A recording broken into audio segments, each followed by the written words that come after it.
दोस्तों, आज से कुछ हफ्ते पहले मैंने इकोनॉमिक्स के ऊपर एक वीडियो बनाई थी जिसको आप लोगों ने बहुत पसंद किया था। इस वीडियो में मैंने आपको डिटेल में बताया था कि किसी भी शख्स के लिए इकोनॉमिक्स को समझना क्यों जरूरी है। आज की दुनिया पैसे की है और पैसे की साइंस को समझने के लिए इकोनॉमिक्स के बेसिक कॉन्सेप्ट्स को समझना लाजमी है।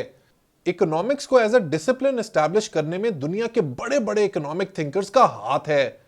ये वो जीनियसेस हैं जिन्होंने पूरी दुनिया के लिए इकोनॉमिक प्रिंसिपल्स की बुनियाद रखी और सोचने का नया अंदाज दिया। आज की वीडियो में हम कुछ ऐसे ही मायानाज इकोनॉमिक थिंकर्स की बात करेंगे।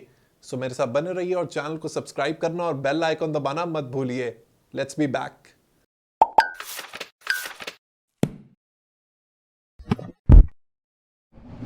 वेलकम बैक दोस्तों। दुनिया के बड़े बड़े इकोनॉमिस्ट के काम को समझने के लिए मैं आपको एक बुक रेकमेंड करना चाहूंगा जिसका नाम है ग्रेट इकोनॉमिक थिंकर्स। ये एक बेहतरीन किताब है उन पर्सनालिटीज के बारे में जानने के लिए who are considered stalwarts in the field of economics, जैसे कि Adam Smith, Karl Marx, John Maynard Keynes, Daniel Kahneman, Amartya Sen और जोसेफ स्टिग्लिट्स। ये बुक आपको इन अजीम लोगों के जहन में एंटर करने का मौका देगी and you will be able to understand their thought process. इस बुक में मेंशन्ड एक एक इकोनॉमिस्ट के काम को डिस्कस किया जाए तो कई घंटे की वीडियो बन जाएगी। लिहाजा मैंने इस किताब में से दो अल्टीमेट स्टॉलवर्ड्स को सिलेक्ट किया है जिनकी इकोनॉमिक्स की दुनिया में भरपूर फेम है। एक है एडम स्मिथ और दूसरे हैं कार्ल मार्क्स। आज की वीडियो में हम इन्हीं दो पर्सनालिटीज को डिस्कस करेंगे। So let's get started with the great Adam Smith. Adam Smith एक स्कॉटिश इकोनॉमिस्ट और फिलोसोफर थे जिनको फादर ऑफ इकोनॉमिक्स भी कहा जाता है। इन्होंने अपनी किताबों और काम के थ्रू दुनिया को पहली दफा कैपिटलिज्म के बारे में बताया। इनकी दो बुक्स आर एब्सोल्यूट क्लासिक्स। एक है the theory of moral sentiments and the second is an inquiry into the nature and causes of wealth of nations, जिसको कॉमनली वेल्थ ऑफ नेशंस भी कहा जाता है। एडम स्मिथ की खास बात यह थी कि उन्होंने फ्री मार्केट इकोनॉमिक्स को प्रमोट किया। फ्री मार्केट इकोनॉमी एक ऐसा मुआशी निजाम है जिसमें गवर्नमेंट की कोई इंटरवेंशन नहीं होती और जिसका जो दिल आता है वो खरीद और बेच सकता है। एडम स्मिथ प्रोटेक्शनिस्ट पॉलिसीज के सख्त खिलाफ थे, इसीलिए उन्होंने मशहूर जमाना कॉन्सेप्ट इनविजिबल हैंड का जिक्र किया। इनविजिबल हैंड एडम स्मिथ का मशहूर तरीन आइडिया है। इसका मतलब है कि गवर्नमेंट की इंटरवेंशन के बगैर मार्केट फोर्सेस खुद ब खुद इकोनॉमी को ना सिर्फ चलाती हैं बल्कि उसको मुसलसल बेहतरी की तरफ लेकर जाती हैं। लोगों को भरपूर आजादी होनी चाहिए खरीदने और बेचने के हवाले से। ऐसा करने से प्राइसेस बैलेंस रहेंगी, कंपटीशन सख्त होगा और मार्केट में वही सरवाइव कर पाएगा जिसका रेट और क्वालिटी बेहतरीन होगी। इस बात को समझाने के लिए एडम स्मिथ ने क्या कमाल स्टेटमेंट लिखी थी अपनी किताब द वेल्थ ऑफ नेशंस में, which goes like this: It is not from the benevolence of the butcher, the brewer or the baker that we expect our dinner, but from their regard to their own interest. इसका मतलब यह है कि किसी भी मुआशी निजाम में जब लोग अपने इंटरेस्ट को परसू करते हैं, जो वो करना चाहते हैं उसको इंडिपेंडेंटली करते हैं, तो मार्केट फोर्सेस हर चीज को बैलेंस कर देती हैं और हर शख्स को उसकी हैसियत के मुताबिक चीज हासिल हो जाती है। इनविजिबल हैंड के कॉन्सेप्ट को बहुत सारे लोग क्रिटिक भी करते हैं जो इसको अनप्रैक्टिकल और ईवल कंसिडर करते हैं। वो कहते हैं कि अगर आपने सब चीजें मार्केट फोर्सेस के हाथ में दे दी तो मार्केट देर नहीं लगाएगी लोगों को मैनिपुलेट और धोखा देने में। इसीलिए कहीं ना कहीं गवर्नमेंट की इंटरवेंशन होना जरूरी है ताकि चीजों को बैलेंस रखा जाए। इसके अलावा एडम स्मिथ ने थ्योरी ऑफ एब्सोल्यूट एडवांटेज की भी बुनियाद रखी। इस थ्योरी के मुताबिक हर मुल्क को सिर्फ उन कमोडिटीज और गुड्स में काम करना चाहिए जिसमें उसका एब्सोल्यूट एडवांटेज हो, यानी कि वो चीजें जिसमें उस मुल्क की लेबर प्रोडक्टिविटी सबसे ज्यादा हो। इस बात को आप एक बेहतरीन मिसाल से समझ सकते हैं। समझें, दो मुल्क हैं पाकिस्तान और इंडिया। वो दो तरह की कमोडिटीज बनाते हैं, एक है कपड़ा यानी कि क्लॉथ और एक है टी यानी कि चाय। पाकिस्तान कपड़े के एक यूनिट बनाने के लिए 50 घंटे लेता है जबकि इंडिया 80 घंटे। तो कपड़े के मामले में पाकिस्तान को एब्सोल्यूट एडवांटेज है।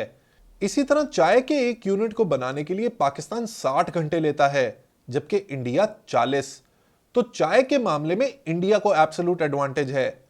अगर पाकिस्तान के पास 110 घंटे हैं और इंडिया के पास 120, तो ये रोजाना की बेसिस पर सिर्फ कपड़े का 1 यूनिट और चाय का 1 यूनिट ही बना पाएंगे।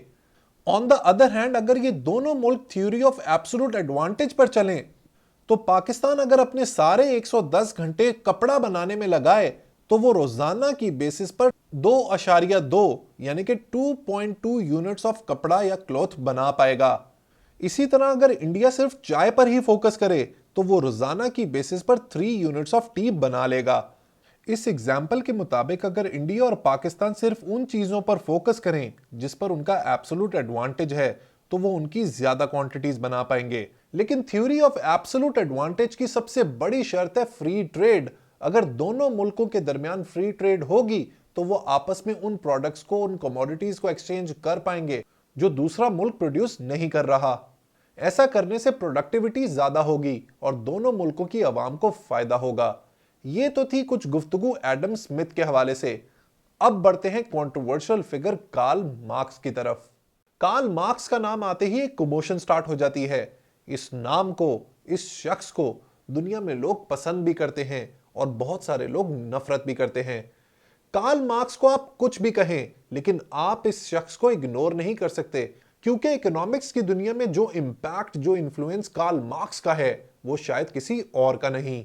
कार्ल मार्क्स एक जर्मन फिलोसोफर और इकोनॉमिस्ट थे जिन्होंने अपनी राइटिंग्स के थ्रू मार्क्सिज्म की बुनियाद रखी। इनकी राइटिंग्स इतनी रेवोल्यूशनरी थी कि जर्मन स्टेट से वो बर्दाश्त ना हुआ and he had to spend a major part of his life in exile in London. उन्होंने अपने साथी फ्रीडरिक एंगल्स के साथ मिलकर मॉडर्न कम्युनिज्म की बुनियाद रखी। उनकी पूरी तहरीक का एक मेजर ऑब्जेक्टिव था और वो था एक क्लासलेस सोसाइटी का कयाम।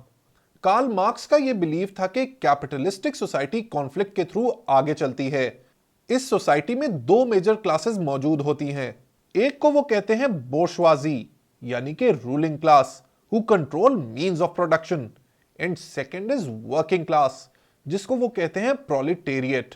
ये वो लोग हैं जो वेजेस हासिल करने के लिए अपनी लेबर पावर को बेचते हैं। मार्क्स के मुताबिक इस तरह के मुआशरे में हर वक्त झगड़े रहते हैं और इंस्टेबिलिटी रहती है, लिहाजा ऐसी सोसाइटी कायम होनी चाहिए जिसमें कोई क्लास ही मौजूद ना हो। मार्क्सिज्म के इस थॉट प्रोसेस ने मॉडर्न कम्युनिज्म को जन्म दिया। 1848 यानी कि 1848 में फ्रीडरिक एंगल्स और कार्ल मार्क्स ने शायद दुनिया की तारीख का सबसे इंफ्लुएंशियल पॉलिटिकल डॉक्यूमेंट पब्लिश किया जिसका नाम है द कम्युनिस्ट मैनिफेस्टो। इस डॉक्यूमेंट में कैपिटलिज्म के खिलाफ एक केस प्रेजेंट किया गया है और एक क्लास स्ट्रगल को डिफाइन किया गया है। इस डॉक्यूमेंट को बेस बनाकर दुनिया के बहुत सारे मुल्कों में बेतहाशा कम्युनिस्ट तहरीकों ने सर उठाया, जिसमें से ज्यादातर with the passage of time नाकाम हो गईं। कार्ल मार्क्स की थ्योरी से मैं एग्री करूं या ना करूं, लेकिन उनकी एक बात मेरे दिल को बहुत लगती है। वो कहते हैं कि जब भी कोई प्रोडक्ट बनती है तो लोग मजदूर की मजदूरी को नहीं देखते, बल्कि प्रोडक्ट के एट्रीब्यूट्स में खोकर रह जाते हैं। उनको नजर ही नहीं आता कि इस प्रोडक्ट को बनाने के लिए मजदूर ने कितना ज्यादा टाइम लगाया है और एफर्ट दी है, लिहाजा मजदूर के काम की वैल्यू ही नहीं रहती। इसी कॉज के लिए वो पूरी जिंदगी लड़ते रहे ताकि मजदूरों को उनका हक दिलाया जा सके।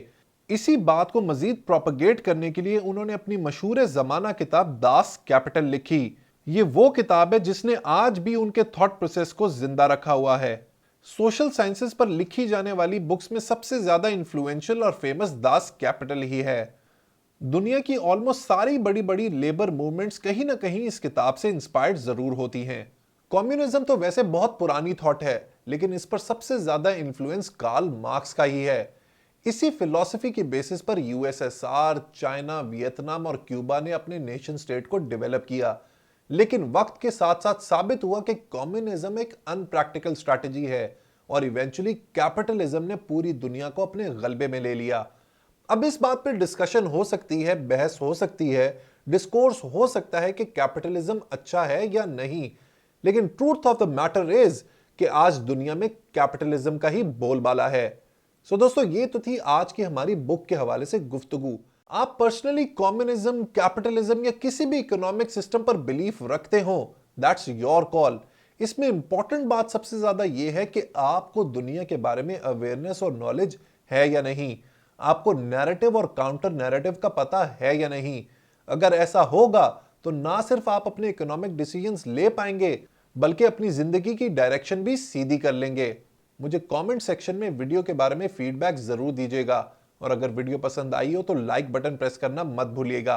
Until next time, let's read, learn, progress and self actualise. Good bye.